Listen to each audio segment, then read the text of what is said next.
सगळ्यांच्याच आयुष्यामध्ये काही ना काहीतरी प्रॉब्लेम चालू असतो. हॅलो नमस्कार, मी आहे रोहिणी आणि मी वसमतमध्ये राहते. सकाळी सकाळी उठल्यानंतर थोडासा न्यूजपेपर वाचला आणि रेडी झाले. तसं तर मला आज शॉपवर जायचं होतं, पण पप्पांनी मला फोन केला की त्यांच्या 2 फ्रेंडचे असं पाय कट झालेले आहेत आणि ते तुला भेटायचं म्हणत आहे, त्यांना माहिती सांग. ठीक आहे म्हटलं चला.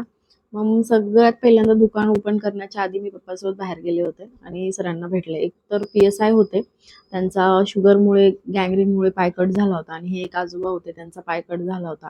त्यांना शेतात काम करण्याची प्रचंड आवड होती, म्हणून त्यांनी एक जुगाड उपाय पण बनवला होता. मी तुम्हाला मागच्या व्हिडिओमध्ये दाखवलाय तो पाय. आणि त्यांनी एक शिबिरचा पाय यूज केला, पण त्यांनी त्याला जखमा झाल्या आणि त्यांना मी गाझियाबादचा पाय सांगितला. नंतर मी शॉपवर आले आणि शॉप चालू केलं. शॉपमध्ये आल्यानंतर माझा भाऊ आला होता आणि इथे गिराईक पण यायला माझे सुरू झालेले होते. अशा प्रकारे मस्त माझा आजचा दिवस गेलेला आहे. आयुष्यामध्ये काय नाहीये किंवा आहे याकडे लक्ष देण्यापेक्षा आपण आज काय करू शकतो, ह्याच्या पुढे आपलं आयुष्य कसं बेटर करू शकतो त्याच्याकडे लक्ष द्या. थँक यू आणि बाय.